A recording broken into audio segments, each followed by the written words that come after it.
വിശാലിനിയുടെ ഇന്നത്തെ എപ്പിസോഡ് ആരംഭിക്കുമ്പോൾ സത്യഭാമയുടെ വീട്ടിൽ പൂജാ ഒരുക്കങ്ങളൊക്കെ നടക്കുകയാണ്. തിരുമേനിയൊക്കെ എത്തിയിട്ടുണ്ട്. അതേസമയം അവിടേക്ക് വന്ന തൊഴുത് പ്രാർത്ഥിക്കുന്ന വിഷ്ണുവിനോട് രാഘവൻ നായർ ചോദിക്കുകയാണ്, ശാരദാമ്മയും മക്കളെയും വിളിക്കാനായിട്ട് കാർ അയച്ചിട്ടില്ലേന്ന്. അയച്ചിട്ടുണ്ട്, അവരിപ്പോൾ എത്തുമെന്നും വിഷ്ണു പറയുന്നുണ്ട്. തുടർന്ന് ശാരദാമ്മയും ശാരികയും ശ്യാമയും എത്തുകയാണ്. അവരെ കണ്ട സന്തോഷത്തിൽ അമ്മയെന്നും പറഞ്ഞ് ഓടിച്ചെന്ന് വിശേഷങ്ങൾ ചോദിക്കുകയാണ് ശാലിനി. അന്നേരം അവരുടെ അടുത്തേക്ക് വിഷ്ണുവും ചെല്ലുന്നു. എത്തിയല്ലോ, അച്ഛനിപ്പോൾ ചോദിച്ചേ ഉള്ളൂ, വരൂ അമ്മയെന്നും പറഞ്ഞ് അവരെ അകത്തേക്ക് വിളിക്കുകയാണ് വിഷ്ണു. തുടർന്ന് അവിടേക്ക് വന്ന പ്രീതി പറയുകയാണ്, ശാലിനി എല്ലാവരും വന്നല്ലോ, പൂജയ്ക്ക് ഉടുക്കാനായിട്ട് അമ്മ നിനക്ക് പ്രത്യേകമായിട്ട് സാരി തന്നിട്ടുണ്ട്. അത് കേട്ട് സന്തോഷിച്ച ശാലിനി ശാരദാമ്മയോട് പറയുകയാണ്, കണ്ട അമ്മേ, സത്യഭാമയ്ക്ക് എന്നോടുള്ള സ്നേഹം. അന്നേരം പ്രീതി പറയുകയാണ്, സാരി മാത്രമല്ല ആഭരണങ്ങളും തന്നിട്ടുണ്ട്. അത് കേട്ട് സന്തോഷിക്കുകയാണ് വിഷ്ണുവും ശാലിനിയുമൊക്കെ. മുകളിൽ നിന്ന് ഇതെല്ലാം നോക്കി കാണുകയാണ് സുസ്മിത. പ്രീതി പറയുകയാണ്, ശാലിനി ചെല്ല്, പുതിയ സാരിയും ആഭരണങ്ങളുമൊക്കെ അണിഞ്ഞു വാ. എൻ്റെ നാത്തൂൻ മോശക്കാരിയാണെന്ന് നാട്ടുകാരെ കൊണ്ട് പറയിപ്പിക്കണ്ടല്ലോ. ഇതൊക്കെ കണ്ട് സുസ്മിത പറയുകയാണ്, ആഹാ, ചേച്ചി പിശാചും വന്നിട്ടുണ്ടല്ലോ, വാ വാ എല്ലാവരും വന്ന് എന്നിട്ട് ഒരുങ്ങിയിറങ്ങ്. എന്നിട്ട് വേണം എനിക്കിവിടത്തെ യുദ്ധം കാണാനായിട്ട്. തുടർന്ന് ശാരികയും കൂട്ടി റൂമിലേക്ക് പോകുന്നു ശാലിനി. തുടർന്ന് രാഘവൻ നായരോട് ചെന്ന് അച്ഛാ ശാരദാമ്മ എന്ന് പറയുകയാണ് വിഷ്ണു. അന്നേരം രണ്ടുപേരും നമസ്കാരം പറയുകയാണ്.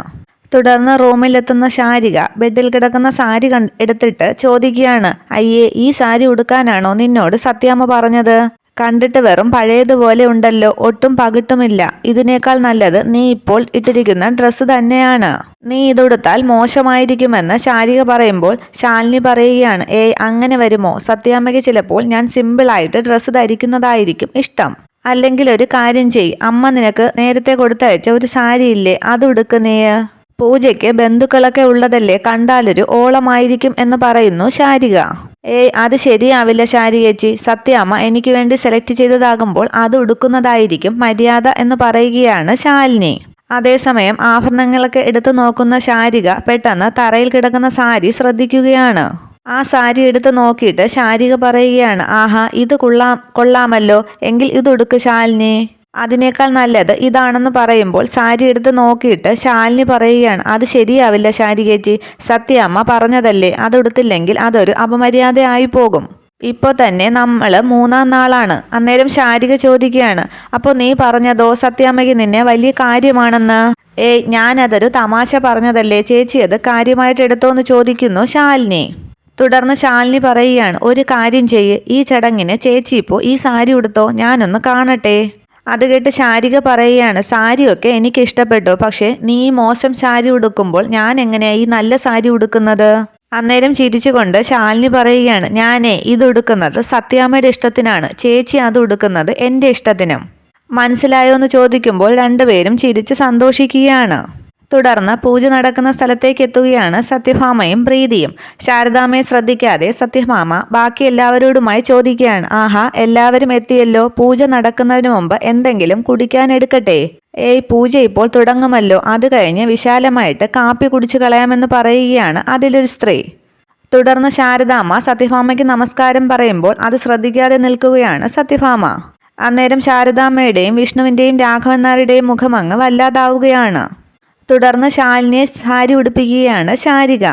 അതൊക്കെ വാതിൽക്കൽ നിന്ന് ശ്രദ്ധിക്കുന്നു സുസ്മിത.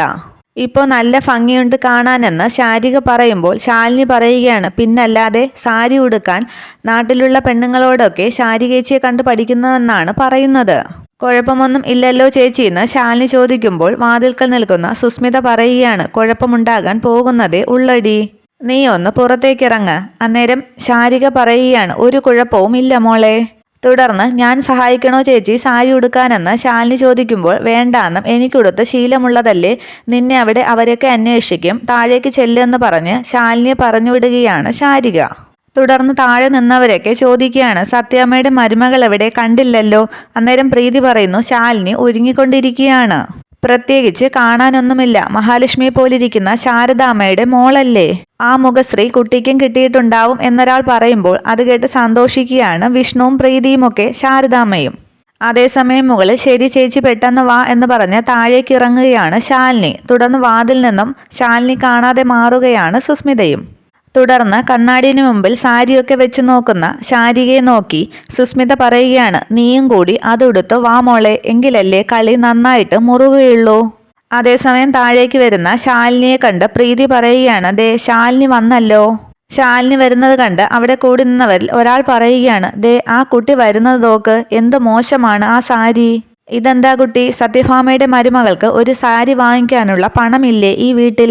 ഈ പഴന്തുണി ഉടുക്കുന്നതിലും ഭേദം ഇവള് സത്യഭാമയുടെ മുഖത്തടിക്കുന്നതായിരുന്നു നല്ലത്. ഇതൊക്കെ കേട്ട് ദേഷ്യപ്പെട്ട് നിൽക്കുന്നു സത്യഭാമ. വിഷ്ണുവും ശാരദാമ്മയും ഒക്കെ വിഷമിച്ചു നിൽക്കുകയാണ്. അന്നേരം പ്രീതി പറയുകയാണ്, അത് ശാലിനി ചിലപ്പോൾ ഒരുങ്ങിയിട്ടുണ്ടാകില്ല, പെട്ടെന്ന് വിളിച്ചപ്പോൾ ഇങ്ങോട്ട് വന്നതായിരിക്കും. അതേസമയം മുകളിൽ നിന്ന് സുസ്മിത പറയുകയാണ്, പുരയ്ക്ക് തീ പിടിച്ചു തുടങ്ങി, ഇനി വേണം വാഴ വെട്ടാൻ. തുടർന്ന് തൊഴുത ശേഷം ശാലിനി സത്യഭാമയുടെ മുമ്പിലേക്ക് ചെല്ലുമ്പോൾ പൂജാസ്ഥലത്ത് നിന്നും മാറി വേറൊരു സ്ഥലത്തേക്ക് പോകുന്നു സത്യഭാമ. അത് കണ്ട് പുറകെ ചെല്ലുകയാണ് ശാലിനിയും പ്രീതിയും ശാരദാമ്മയും ഒക്കെ. ദേഷ്യപ്പെട്ട് നിൽക്കുന്ന സത്യഭാമയുടെ അടുത്തേക്ക് ചെന്ന് ശാലിനി ചോദിക്കുകയാണ്, എന്താ അമ്മേ?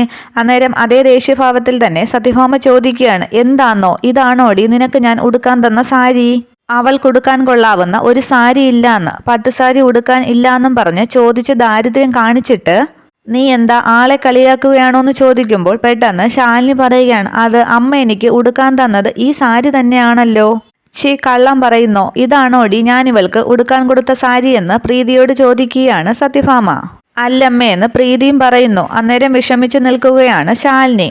അന്നേരം അവിടേക്ക് വന്ന് സുസ്മിത പറയുകയാണ്, കണ്ടില്ലേ ആന്റി, ശാരദാമ്മയുടെ മോള് കല്ല് വെച്ച നുണ പറയുന്നത്.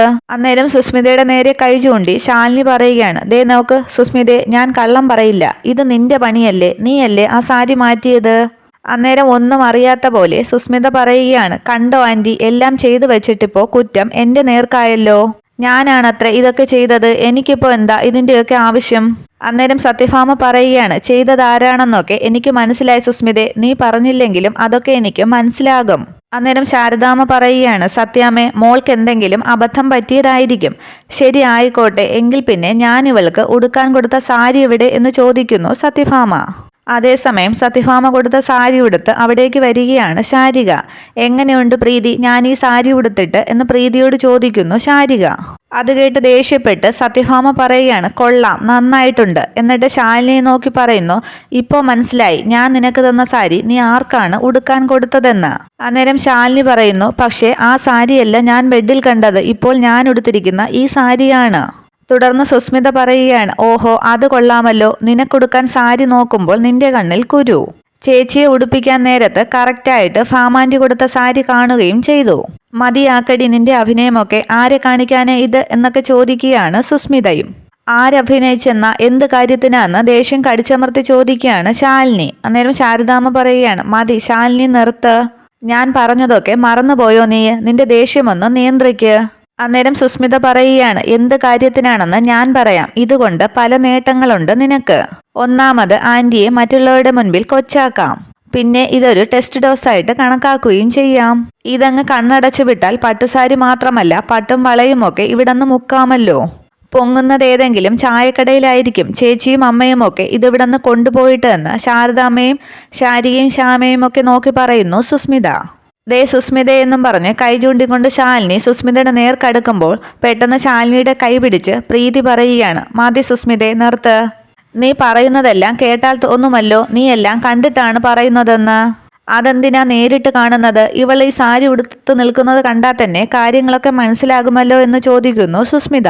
അന്നേരം ദേഷ്യപ്പെട്ട് പ്രീതി പറയുകയാണ്, അതുകൊണ്ടാണ് നിന്നോട് പറഞ്ഞത് നാവ് വായിലിടാൻ. ഏട്ടൻ ഇതെല്ലാം കേട്ട് വന്ന് നിന്റെ കവിളത്ത് നീര് വെച്ചാൽ കുറച്ചു നാളത്തേക്ക് നിനക്ക് വെള്ളം പോലും ഇറങ്ങാൻ പാടായിരിക്കും. അത് കേട്ട് പ്രീതിന്ന് സത്യഭാമ ഉറക്കെ വിളിക്കുമ്പോൾ പ്രീതി ചോദിക്കുകയാണ്, അല്ലമ്മേ, എന്തിനാണ് നമ്മൾ എല്ലാവരും ഇവിടെ കൂടിയിരിക്കുന്നത്? ബന്ധുക്കളെയും നാട്ടുകാരെയും ഒക്കെ വിളിച്ചു വരുത്തിയിരിക്കുന്നത് തർക്കിക്കാനും പരസ്പരം വഴക്കടിക്കാനും വേണ്ടിയാണോ? അല്ലല്ലോ, സർവദോഷ പരിഹാരത്തിനുള്ള പൂജ ചെയ്യാനല്ലേ. തിരുമേനി അവിടെ പൂജ ചെയ്യാനായിട്ട് കാത്തിരിക്കുമ്പോൾ നമ്മളിവിടെ സാരിയെ ചൊല്ലി വഴക്കടിക്കുന്നത് എന്ത് വില കുറഞ്ഞ മര്യാദയാണ്?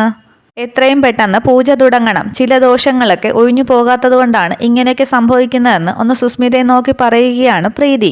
ഇനി അമ്മയുടെ സ്റ്റാറ്റസിന് ചേർന്ന സാരിയല്ല ശാലിനി ഉടുത്തിരിക്കുന്നതെങ്കിൽ ഞാൻ വേറൊരു സാരി ഉടുപ്പിച്ചുകൊണ്ട് വരാം ശാലിനിയെ. വാ ശാലിനി എന്നും പറഞ്ഞ് ശാലിനിയും പിടിച്ചുകൊണ്ട് പോവുകയാണ് പ്രീതി. അതേസമയം അകത്തു നിന്നും ഇതൊന്നും മനസ്സിലാകാതെ നോക്കി നിൽക്കുകയാണ് വിഷ്ണു. ഇതൊക്കെ കണ്ട് സുസ്മിത സത്യഭാമയോട് പറയുകയാണ്, കണ്ടോ ആൻറ്റി, അവർ പ്രീതിയെ കയ്യിലെടുത്തു. ഇനി എന്നാണ് ആൻറ്റിയെ കയ്യിലെടുക്കുക എന്ന് പറയാൻ പറ്റില്ല. അതോടെ ഞാൻ ഒറ്റപ്പെടും, എനിക്കാരും ഇല്ലാതാകും എന്നൊക്കെ വിഷമം വരുത്തി പറയുന്നു സുസ്മിത. സത്യഭാമയുടെ കൈ പിടിച്ച് സുസ്മിത പറയുകയാണ്, എൻ്റെ ദൈവമാണ് ആൻറ്റി, ആ ദൈവത്തെ കൂടി അവൾ തട്ടിയെടുക്കുമെന്ന് എനിക്ക് ഉറപ്പാണ്. എൻ്റെ ഉള്ളിൽ പ്രാണനുള്ളിടത്തോളം കാലം അത് സംഭവിക്കില്ല മോളെ, നീ ധൈര്യമായിട്ടിരിക്കെ എന്ന് പറഞ്ഞ് സുസ്മിതയെ ആശ്വസിപ്പിക്കുകയാണ് സത്യഭാമ. സത്യഭാമ പോയ ശേഷം സുസ്മിത പറയുകയാണ്, അങ്ങനെ സംഭവിക്കില്ല എന്ന് എനിക്കറിയാമല്ലോ ആൻറ്റി, അങ്ങനെ സംഭവിക്കാൻ ഞാൻ സമ്മതിക്കുകയും ചെയ്യില്ല. ആൻറ്റി എന്നും ഞാൻ ചരട് വലിക്കുമ്പോൾ അതിനൊപ്പം ആടുന്ന പാവ മാത്രമായിരിക്കും. തുടർന്ന് വേറൊരു സാരിയും കുറച്ച് ആഭരണങ്ങളും കൊണ്ടു കൊടുത്തിട്ട് പ്രീതി പറയുകയാണ്, ദാ ശാലിനി, ഈ സാരിയും ഈ ഓർണമെന്റ്സും കൂടിയിട്ടോ, എല്ലാവർക്കും ഇഷ്ടമാകും. സാരി വാങ്ങിച്ചിട്ട് തെറ്റുപറ്റിപ്പോയി പ്രീതി എന്ന് ശാലിനി പറയുമ്പോൾ പ്രീതി പറയുകയാണ്, തെറ്റുപറ്റിയത് ശാലിനിക്കല്ല, എനിക്ക് പറ്റിയ കൈപ്പിഴയാണ്. ഞാൻ ആ സാരി ശാലിനിയുടെ കയ്യിൽ നേരിട്ട് തന്നാൽ മതിയായിരുന്നു. ഇതൊക്കെ വാതിൽക്ക് വന്ന് ശ്രദ്ധിക്കുകയാണ് സുസ്മിത. ശാലിനി പറയുകയാണ്, എന്നാലും ഞാൻ കാരണം സത്യാമ്മ എല്ലാവരുടെയും മുൻപിൽ നാണം കിട്ടില്ലേ? കൂടെ നിൽക്കുന്നവർക്കും പിന്നിൽ നിന്ന് കുത്താമല്ലോ ശാലിനി, പക്ഷേ അത് അമ്മ തിരിച്ചറിയുന്നില്ല എന്ന് മാത്രം എന്ന് പറഞ്ഞ് ശാലിനി ആശ്വസിപ്പിക്കുന്നു പ്രീതി. ശാലിനി പെട്ടെന്ന് സാരി മാറി താഴേക്ക് വാ, പൂജ തുടങ്ങാറായി എന്ന് പറഞ്ഞ് താഴേക്ക് പോവുകയാണ് പ്രീതി. പ്രീതി പോയ ശേഷം ശാലിനിയുടെ തോളിലേക്ക് ചാഞ്ഞ് കരയുന്ന ശാരികയോട് ശാലിനി പറയുകയാണ്, എന്താ ശാരികേച്ചി ഇത്? അന്നേരം ശാരിക പറയുകയാണ്, ഞാൻ ഈ സാരി ഉടുത്തോണ്ടല്ലേ എല്ലാ കുഴപ്പങ്ങളും ഉണ്ടായത്. അതൊന്നും സാരമില്ല എന്ന് പറഞ്ഞിട്ട് ശാലിനി ശാരദാമ്മയോട് ചോദിക്കുകയാണ്, എന്തായി ശാരികേച്ചിയുടെ കല്യാണ കാര്യം? അന്നേരം ശാരദാമ്മ പറയുകയാണ്, കല്യാണം പെട്ടെന്ന് നടത്തണമെന്നാണ് അവർ പറയുന്നത്. അവരായിട്ട് മുന്നോട്ട് വരുമ്പോൾ പിന്നെ എങ്ങനെയാണ് കാര്യങ്ങൾ നടത്താതിരിക്കുക?